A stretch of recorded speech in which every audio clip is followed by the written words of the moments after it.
You are listening to Angel Insights, brought to you by SyndicateRoom, and on today's show we welcome Josh Maher.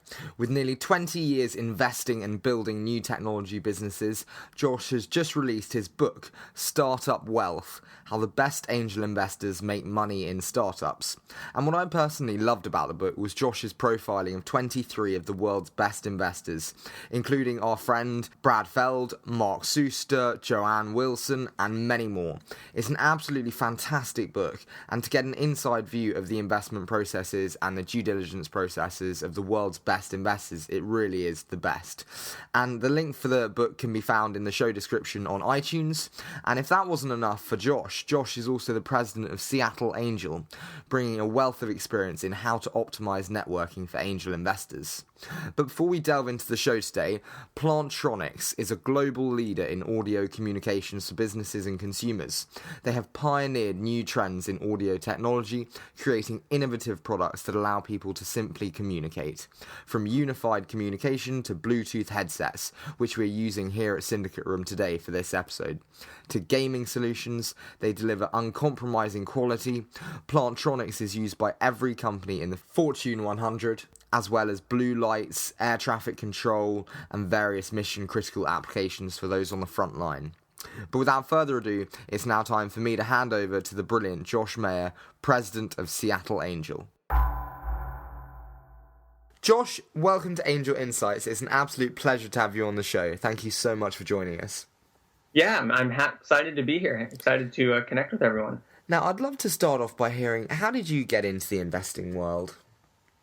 You know, I have been in and around startups since kind of the dot-com days. Saw lots of great successes and lots of huge failures. Didn't have any huge successes there myself. But, you know, worked my way through, a lot of other investing in public markets and real estate, what have you. Had some successes in some early stage companies that, I was at the early days for some early companies that had some good exits. And, finally got to a point where I was able to really invest in, early stage companies, and immediately started looking for, early companies to invest in, kind of the moment I was, really had the wherewithal to do so. And you said there about your investing, and you had a few early exits, and there are a couple of failures. What would you say were your mistakes, and what would you say that all angels should know at the beginning of their investing career before they make investments? Yeah, I guess the easiest thing to say is that it's a long-term game. It's a marathon. It's not a sprint. You're in it invested in these companies for a really long time. And, a lot of people, when they approach investing, even if they, invest in public markets or, other kind of illiquid assets, they don't really get a full grasp for, how disparaging it can be to have a company that you loved and, invested in the early days in and dedicated time and money to, to be 7 years in and kind of on the ropes, or even 5 years in and really on the ropes. That's a really long time for an investor to stick with something that maybe is not going great. And, maybe it is. So just knowing that it's a long game and that there's a lot of ups and downs in between. And, if that's an okay thing for an investor, then, angel investing is an excellent asset class to invest in, and you get to participate in changing the future. And did you approach angel investing as a full-time occupation, or did you use it more as a side project? No, definitely, a side thing. There's a few investors who are there's not a few, and there's quite a few investors who really do it as a full-time endeavor, whether they're, fully retired or it's their primary thing. And, maybe they, do some advising or, whatever on the side. And those, investors, it's great for them. They really add a lot of value with their time as well as their capital. Mm-hmm. And there's a whole other pool of investors, which really makes up the bulk of angel investors who are, doing it in addition to whatever they're doing with their primary activity, whether they're running a company or working at a company or consulting to other companies, what have you. Absolutely. And I'd love to now dive into your new book, Startup Wealth: How the Best Angels Make Money in Startups. So, for the book, you met with some incredible investors in Brad Feld, Suster, and many more. So what was your biggest takeaway from your time spent with them? And what aspects of their character makes them such good investors, do you think? I think the biggest thing that I guess I learned, the largest thing I learned when I kind of got through all of these interviews, and I interviewed roughly 60 investors. I interviewed mostly in the continental U.S., but a few abroad as well, and I started to learn there was a lot more to explore abroad, so just kind of capped it at the U.S. investors. But this kind of really interesting thing became obvious, that there were a lot of differences, and some of these investors had been investing for decades, hugely successful investors, and one investor wouldn't really look and feel like the other, like how they approached angel investing, the way that they thought about angel investing, was very different, even though they're equally successful. So what were the differing views then? Well, so the biggest two views was that, there's really kind of these, visionary investors, they're kind of the momentum investor, a trend investor. Mm-hmm. They're really spotting these, the way something's going to be, and they're, they want to ride that trend or that momentum that's going to get them to that place. Mm-hmm. And they're looking for, the companies to, be early in that process, or maybe a little later, but, they're looking for people who are going to ride that trend, and they're betting on that trend or that future vision. And there's another group of investors who are, not really looking at that per se. They're not a visionary, person, perhaps, or maybe they are. They just don't think of it that in this way. Mm-hmm. And they really start to look more at, where's the value creation happening within the business. So they tend to look more at metrics, that kind of thing. And so you kind of have this split of these really visionary people who are taking, these, probably the riskiest of all the bets, right? They're probably the first money in. Mm-hmm. And then you have this other group who, they're a little more analytical.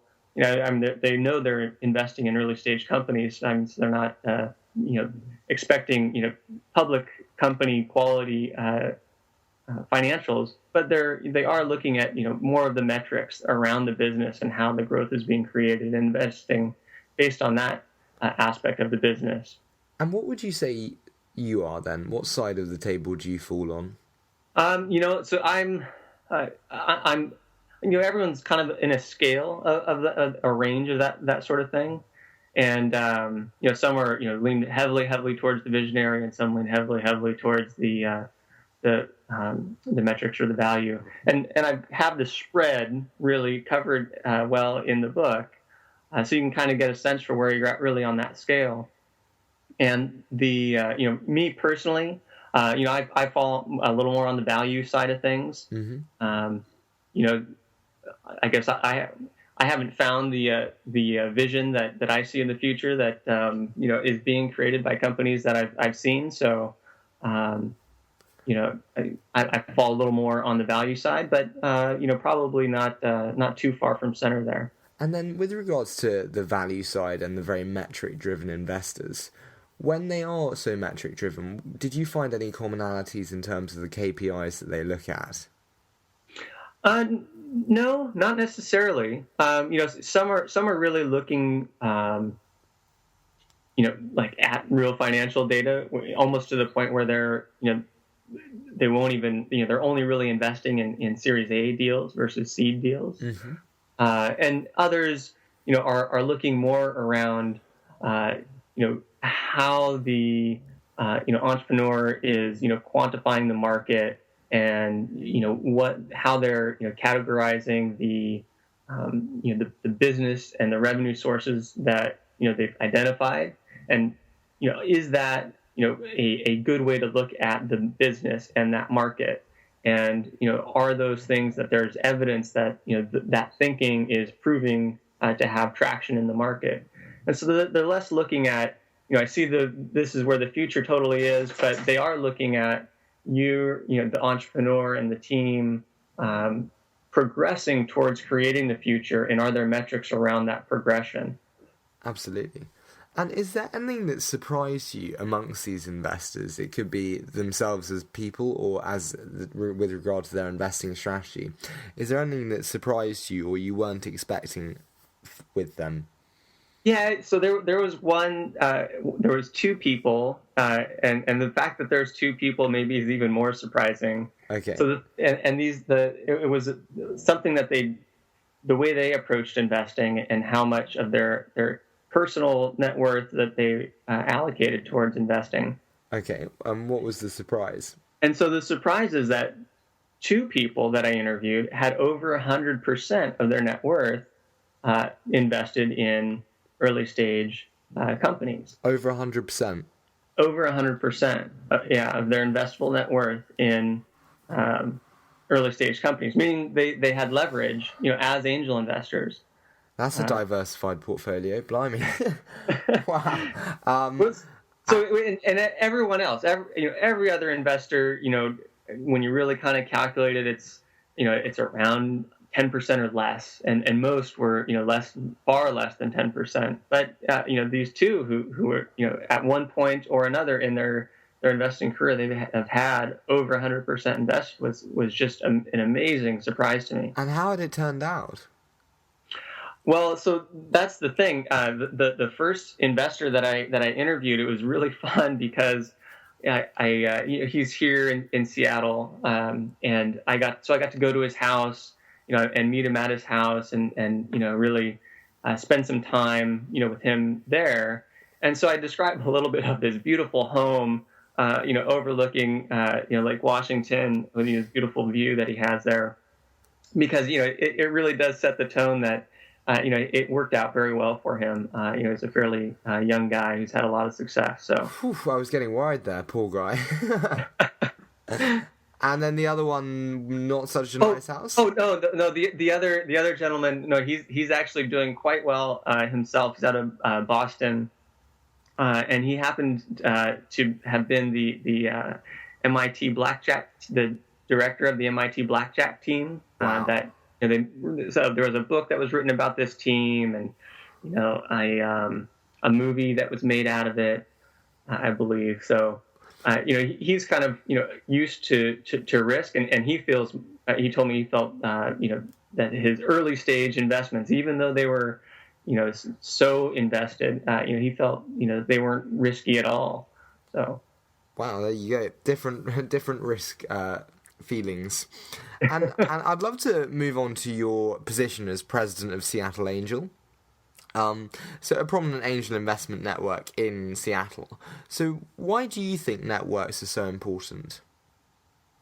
The thing about networks, and there's kind of formal networks and there's informal networks, and I think almost every angel investor invests in a network, whether it's a formalized one or an informal one. And for a lot of investors, figuring out, how to connect with deal flow, and, how to, negotiate the right terms when they're starting out, it's really tough if you don't have an informal network of friends who can help you. And so the formal networks are there as a way to help people through that part of the process, through that learning process, and through that kind of mentoring process.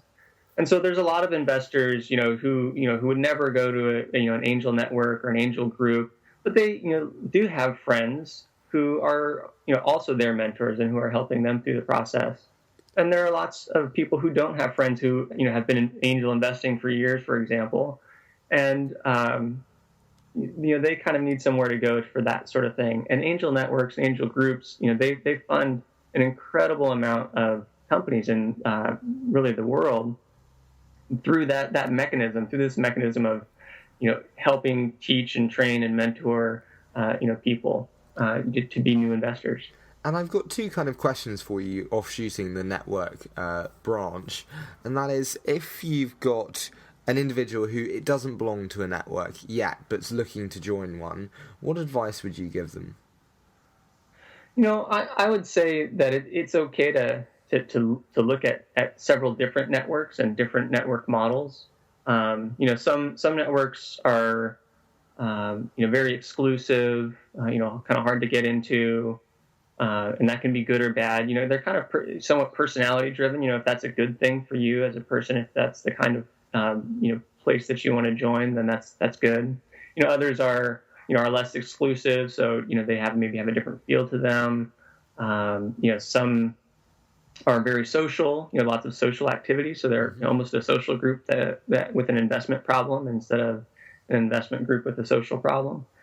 So just finding one that's a good fit is really the important thing, because there's lots of options out there. And then if you're in a network already, what do you think you can do to maximise how effective it is you being there? Is it going to all these events? Is it taking part in due diligence exercises? What do you suggest? Yeah, the biggest thing that I see and have heard from other investors as well, kind of throughout the country, is that a lot of investors will join an investment group or investment network, and they'll maybe invest right away in a couple of deals, or they'll wait and they'll never invest, and kind of in the next year they're like, I didn't really learn a whole lot. I'm not really sure if I'm a good investor or not. Because they wrote all their money, in the first couple of months of being a member, and maybe those were good and maybe those were bad, but they didn't have the capital to keep investing, so they didn't have the time to experience learning. Or if they don't, never invested in anything and didn't participate in any of the programs of due diligence, they never would have learned the process, even if they didn't write a check to a company. And so that, kind of, if you're going to join a network, whether you're paying to join or whether you're not paying dues to join, taking advantage of the things that are there, whether it's just mentorship, whether it's participating in screening or due diligence, or sourcing companies to apply. That's a really hugely overlooked area that any member of a network can source companies to apply to the group. And can you reveal now for us a war story of yours from your investing days, where maybe it didn't go quite to plan and your strategy altered as a result? Well, yeah, there was a company early on, and I guess ultimately strategy did change to some degree. Yeah, there was a company early on that it was a company who had presented through an angel group that I was a member of, and the investment team, that kind of went through the process, and did the due diligence, didn't dig deep enough. And in continuing to dig deeper, it was really tough to kind of, quantify some of the problems that came up later for the company, as things that the company struggled with. And they, should have been really obvious. And just because of the way that, we went through that due diligence process with the company, and because we didn't kind of have some of these things, written down up front as, things that needed to be quantified, as kind of, hey, let's just make sure of this, this, and this, before we, really say we're okay to invest. They really came to bite us later. There were problems that came up in areas where we knew that we could have done more work, but we were doing work in other areas to explore whether that was going to be a successful company or not. So now you place a lot more emphasis then on the DD process. Well, just making sure that there's kind of the categories, at least that there's the top things that are kind of required in each of the categories, and really making sure that those are true, and allowing room for in some of the other areas. So it's definitely good to have a firm set of things that are a must-have. And then if it's okay with you, we're going to move into a quick fire round. Sure. So your favorite investing or tech-related resource?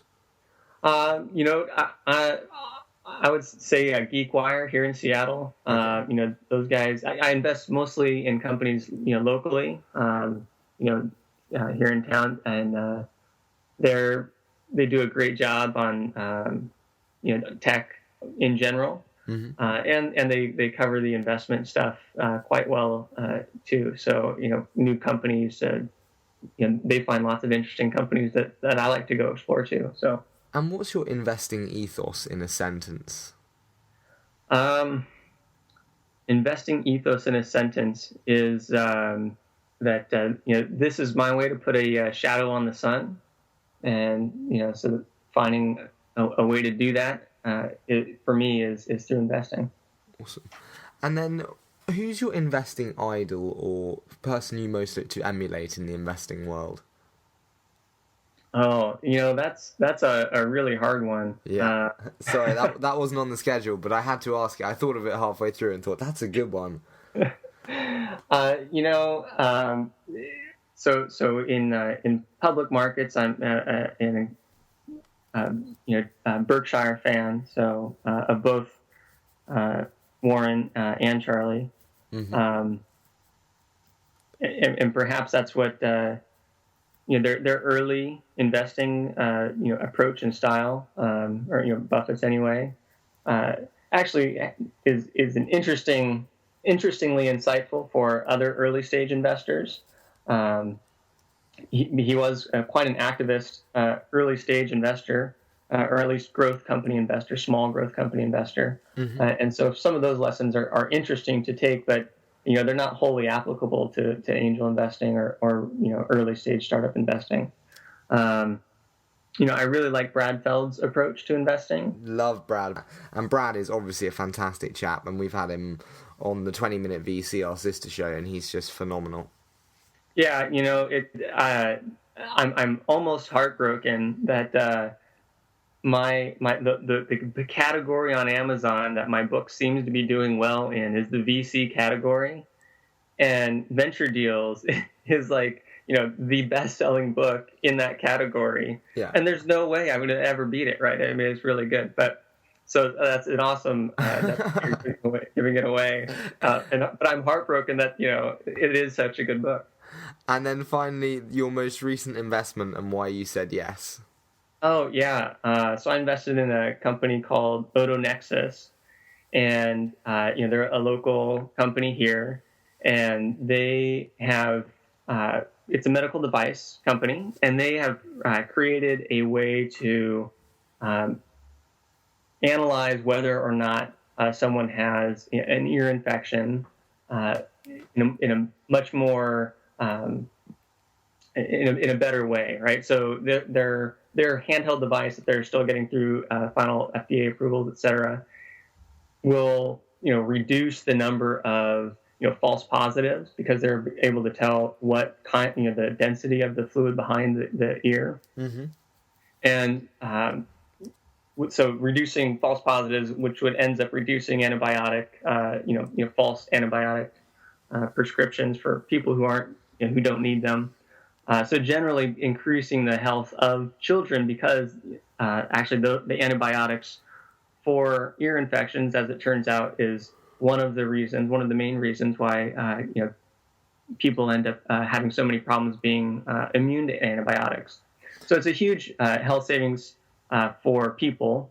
It'll likely be something that has the opportunity to be the standard of care, which could be really interesting if it does, and that's and of course be everywhere, or at least it should be. Absolutely. Well, Josh, thank you so much for coming on the show. It's been an absolute pleasure having you on, and I've hugely enjoyed chatting with you. Thank you. It's been a real joy. And I'd like to say again a huge thank you to Josh for giving up his time to be on the show today and discuss the launch of his new book, Startup Wealth. And you can buy the new book on Amazon, which is included in the show notes with all the links. And we hope you enjoyed the show today. And we'd like to also remind you that early stage investing is risky. So before you do make any investments, make sure that you have completed the proper due diligence and never invest more than you can afford to lose. Thank you so much, as always, for your continued support, and we look so forward to seeing you in the next episode.